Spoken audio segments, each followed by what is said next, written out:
Russian President Vladimir Putin has landed in India for a two-day visit where he was greeted by Prime Minister Narendra Modi in a break from normal protocol. This is Putin's fifth time visiting India since becoming the President of Russia. The Prime Minister, while posting a photo of the two leaders on the social media platform X, commented, "Delighted to welcome my friend President Vladimir Putin to India. Looking forward to our interactions later this evening and tomorrow. India and Russia friendship is a time-tested one that has greatly benefited our people."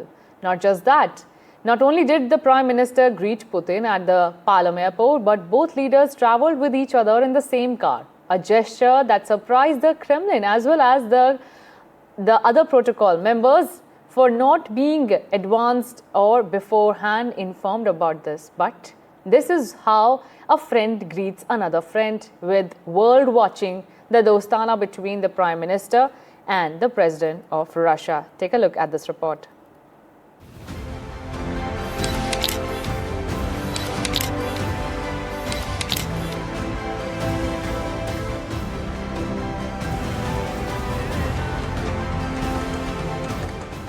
Protocols are formal, friendship is personal. Prime Minister Modi surprised Kremlin with a personal touch to President Putin's welcome in Delhi, breaking set protocols. As Putin walked down the aircraft, Prime Minister Modi waited for him at the tarmac with open arms and a beaming smile. And then the much-anticipated hug between the two leaders.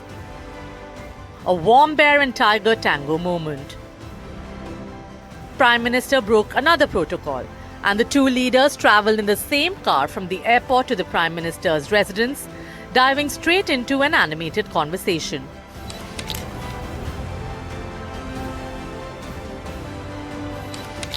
Then came the money shot, a selfie from inside the car.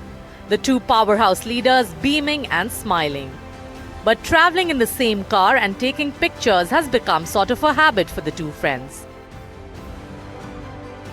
Tianjin, just a few months ago, saw the very same moment, Putin giving Modi a ride in his famous Aurus Senat.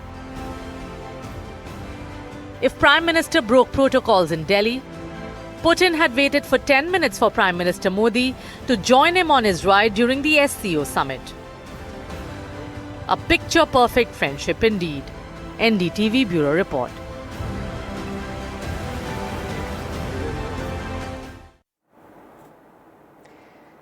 Now, my colleague Vishnu Shom spoke to Vladimir Putin 23 years ago, where the Russian president spoke about Pakistan-sponsored terror and Islamabad's nuke proliferation. Take a look at this. Welcome now to a very special episode of Talking Heads. Joining us for this is the President of Russia, Mr. Vladimir Putin. Mr. Putin, thank you so much for joining us for this very special episode of Talking Heads. We were speaking about a unipolar world and a multipolar world. Do you believe that America's actions against Iraq, at least its stated policy against Iraq, represents a unipolar, hegemonic interest, which is very different from what Russia believes to be the correct course of action? We share the position of our US partners in the sense that we must make sure that Iraq is not developing weapons of mass destruction and has no such weapons in its possession. And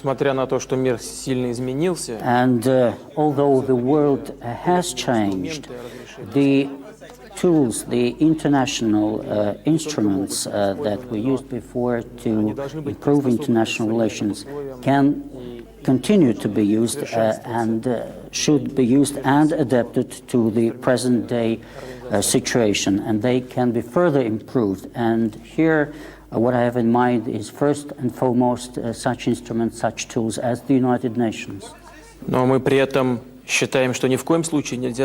But at the same time, we do believe that we should not forget about other hotbeds existing in the world that should pose a certain threat. And one of such concerns, other concerns that we have is the weapons of mass destruction in Pakistan. We have to have a clear picture of where those weapons are, in what status, in what condition they are, and what will happen to them in the future. And there are also some other regions of the world that we are concerned about, no less than about Iraq. So do you believe that Osama bin Laden is alive in Pakistan, and would you label Pakistan a state sponsor of terrorism? Мы дружим с Индией не против кого-то,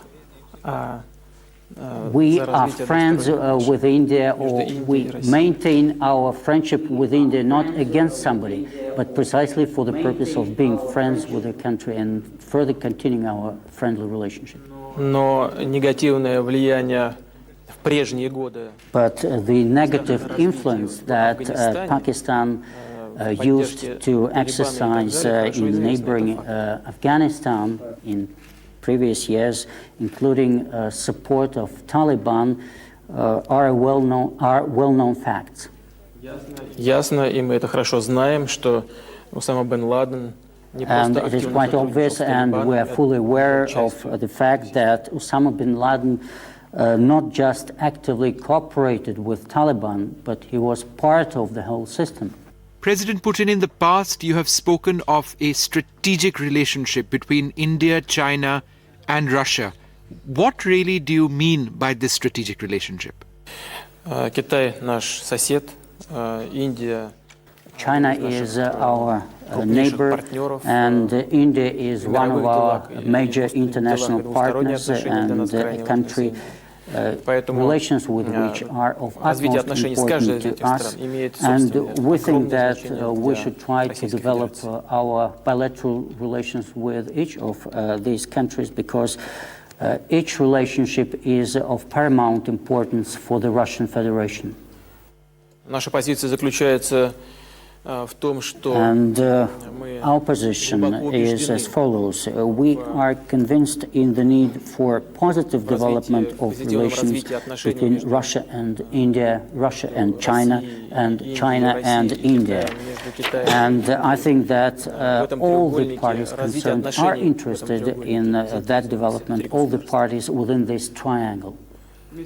вместе с тем я не думаю, что мы должны забегать вперед. At the same time, I think that we shouldn't get ahead of time or move ahead without proper preparation. We should move ahead step by step in a staged way, trying to develop harmonious relations, preparing all the necessary conditions. But of course, our overall aspiration should be to develop our relations in as positive a way as possible.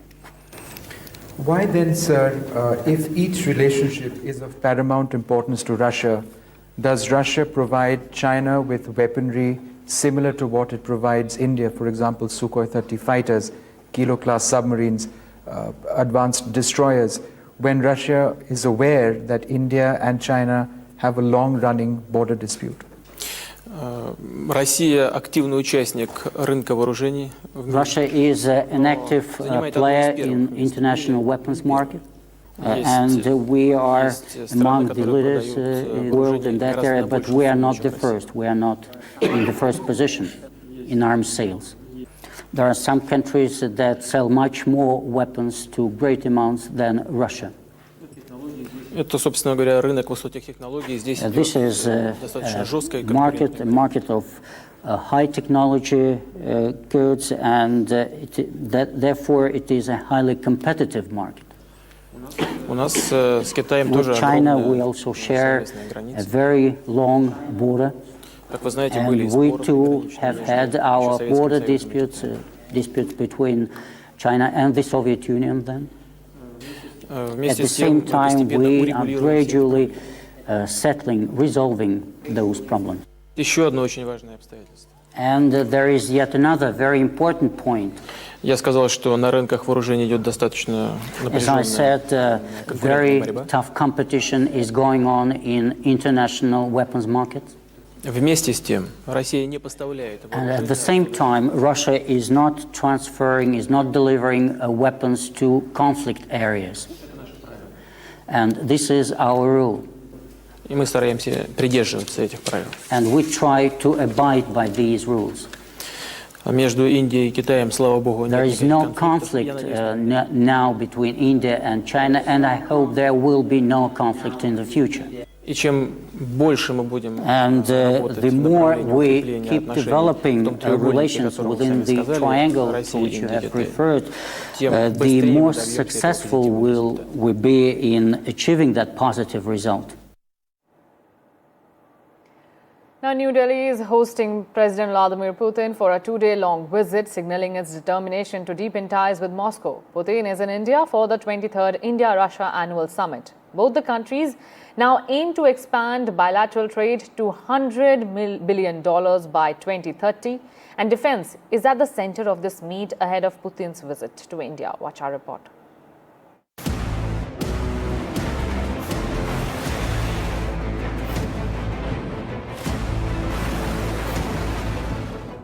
A crown jewel of Russian weaponry in the Indian arsenal, the S-400, used in combat for the first time this year during Operation Sindoor. The roar of the missile sets an unmissable mood.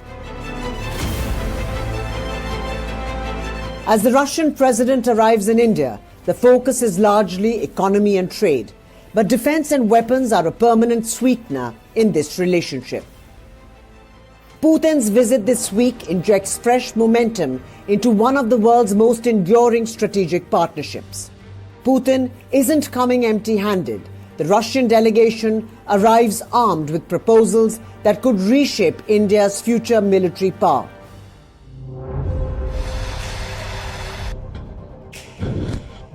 Co-production of the S-500 missile defense system, Russia's most advanced shield against ballistic missiles and hypersonic threats. And a pitch of Su-57 fifth-generation stealth fighters, a jet Russia believes can be the spearhead of India's air dominance in the 2030s. No deals will be signed during Putin's visit, but the flavor is clear.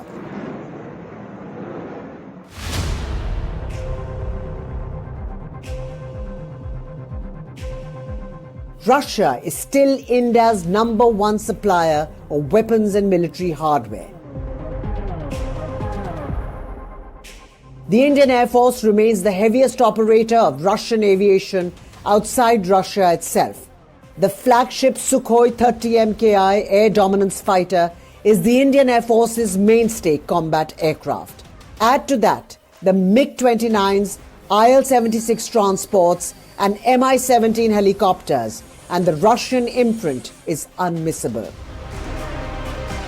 The Indian Army's brute force is still powered by Russian platforms, from T-90 and T-72 main battle tanks to BMP-2 infantry fighting vehicles to the Smerch rocket systems that form the backbone of India's long-range artillery punch. And at sea, the Russian connection runs deep, from aircraft carrier INS Vikramaditya to the super silent Kilo-class submarines, to the Talwar-class stealth frigates. The famous BrahMos, named after the Brahmaputra and Moskva rivers, is a shining symbol of the Indian-Russian partnership. It was this weapon, fired from the air, that brought devastation to Pakistan's air bases during Operation Sindoor. With shifting geopolitics, India has diversified its import sources, becoming a major customer of US weapons in recent years. But Putin's visit could reaffirm who continues to rule the roost. An NDTV Bureau report. Now, what's on the defense agenda? Here is a comparison of the S-400 and S-500, which is on the agenda as India and Russia deepen their defense ties. Take a look. You know, this is an incredibly intricate relationship, but this is something that Vishnu and I have been looking at all year long. The S-400 is a missile system that's already in service with India, Vishnu. But the S-500 is something that Putin is pushing towards India. Tell us a little bit about both these systems and why they're so important. So I'm going to walk across to the S-400 that you've got on your side. And, just for the benefit of our viewers, this is a system that's done incredibly well during Op Sindoor. It was our first line of defense during Op Sindoor. It was the system which intercepted incoming Pakistani cruise missiles, some of which were incredibly fast. This is the system, Shiv, which knocked out that Pakistani AWACS aircraft at a range of 314 kilometers, which is a world record. Yeah. So in as much as the S-400 is able to do this extremely well, what you've got or what we've got actually on this side is the S-500, which is still in development, but it is a system which can intercept incoming intercontinental ballistic missiles. They look very similar. It's the missiles and the engagement radars and the long-range radars which are different. An intercontinental ballistic missile comes in at Mach 14 plus, 14 times the speed of sound. This system, the S-500, is able to launch its missiles to intercept incoming ICBM in space. No, so that's what it's the S-400 that Vishnu was just talking about, remember, it was ordered by India in 2018 as part of the biggest deal, Vishnu, that India and Russia have signed so far, $5.5 billion. Those missile systems performed incredibly well. They were game changers, as Vishnu said, during Operation Sindoor. And that's the reason why India is about to order 5 more. We're going to double our order for S-400s. That'll happen after the Putin summit, of course. But the S-500 is that big game changer that the Russians are now trying to push, which could be a co-production where, unlike the S-400, which was bought off the shelf from Russia, the S-500 could actually be built as part of a joint venture between India and Russia. And talking about... Shiv, just a few, just a few details about the S-400 itself. What you see actually over here on our screens are the missile launchers, right? The S-400 has several missiles that it can actually fire, about 5 missiles. Some which can hit targets at about 40 kilometers, some going up to 400 kilometers. So it's got different missiles for different ranges. It's got very impressive long-range radars and an engagement radar. It's not just this, it's this plus various components, and they're all mobile. No, so, that's what's the big deal. $10 billion in terms of the S-400, many multiples of that for the S-500 mean that defense, needless to say, as Padmaja was saying as well, is the big sweetener of this relationship. Viewers, when the chips were down, India didn't stand alone. In Operation Sindoor, an old friend stepped in, and step in it did with steel, speed and firepower. Take a look at how India and Russia have always been all-weather friends.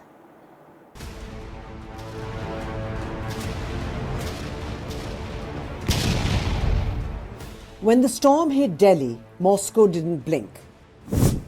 Because some friendships never fade. They forged themselves in fire, and in Operation Sindoor, that iron bond showed its strength again. Russia, India's all-weather friend, a partnership older than most of the systems it built. The results were crystal clear on the front line. There were pinpoint strikes as silent shields defended Indian territory. All this while jets roared with intent above. At the tip of the spear was the BrahMos, and during Operation Sindoor, it spoke with devastating accuracy.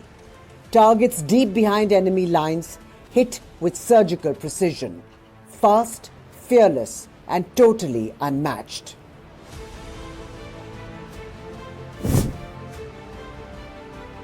Above the battlefield, another giant stood guard. The S-400, a shield of radars, a wall of electronic eyes, drones and incoming threats intercepted, blinded, forced to turn back or be turned to scrap metal. And then came the Sukhois, the aircraft India knows as its own. Russian by origin and Indian by production, their strikes were sharp and decisive. But the story runs deeper than one operation, from historically being buyer and seller to now becoming co-creators. Manuals have transformed into shared blueprints and imports into joint technology. BrahMos proved it, the S-400 underlined it, and Sukhoi has stamped it. New collaborations are reinforcing it. And now the leaders meet again in New Delhi with the message as clear as daylight. This bond is no fair weather friendship. It's tested, trusted, and has been hardened by the sands of time. While Operation Sindoor will be remembered for its precision, it will also be remembered for a partnership that has held strong for decades together. An unrivaled tale of two nations with one massive battlefield edge forged together.